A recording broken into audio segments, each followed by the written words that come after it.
To me, I think the issue is the quarterback.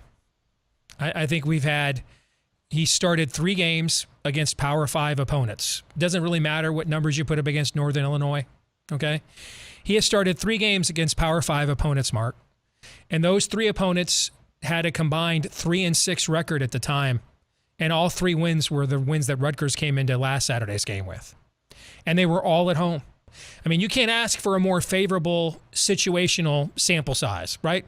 All at home against teams that came in unranked and unimpressive, okay? In those 3 games, he has completed 50% of his passes. Now, his overall number this season is 61. That's actually not very good in today's college football, let alone 50.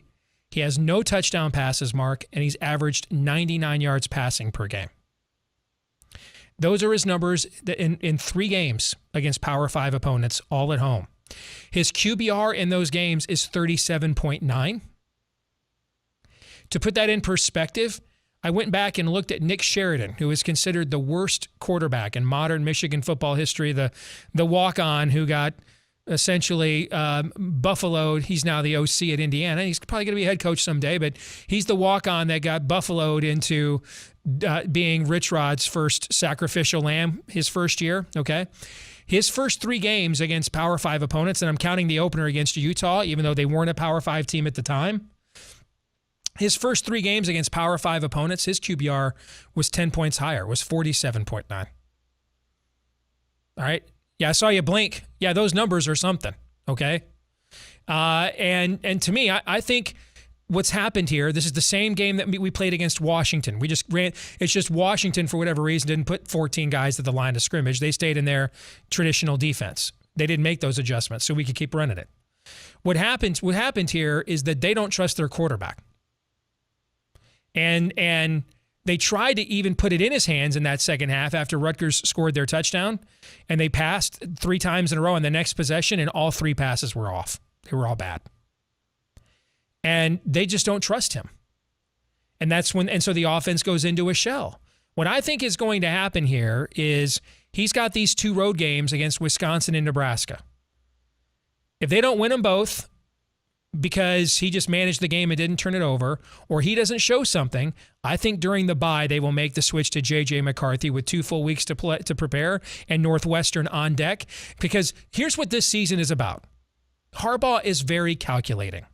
This is about saving his ass, okay? And saving his job. That's why you've seen them go back to a lot of his offense that he knows. That's what a lot of coaches do. I mean, your job gets threatened. If I go down, I'm going down with what I know best, right? Okay? So this is about winning as many games as they can, because this is also a really young team. Win as many games as you can and save Harbaugh's job. They're trying to bide their time with McCarthy. They didn't want to throw him out there against Washington's defense with, basically that entire secondary is going to the NFL. They didn't want to do that. You obviously don't want him starting on the road at Madison for his first career start, maybe the toughest place in our league to play. You don't want that. So this was about seeing what they could get out of Cade McNamara just to keep things on the down low, win as many games as they can, and then you sort of restart the clock when you put JJ in, because if you're going to go 8-4, but you did it with JJ McCarthy giving people some hope for the potential in the future of the second half of the season, that looks a lot different than if you're 8-4 and JJ McCarthy last played against Northern Illinois. You know what I'm saying? So I think this is all very calculated. That's what I think is going on. And so McNamara's got 2 weeks to show he can play, and if he can't, they'll kick him to the curb. Well, to defend Cade McNamara to a certain extent, when he has the statistics after 3 games, meaning the pass attempts, not just the qualitative statistics of the QBR that's as low as you just pointed out, but he's not getting the reps to improve that he needs. Mm-hmm. They have wasted the opportunity with big leads against inferior opponents to work on the passing game. You can only get so many reps in practice, and again, he's facing a defense in practice that's better than the defense that he's going to face on Saturday. Yes, I get that, but aside from that, they're not live bullets. He's not getting hit.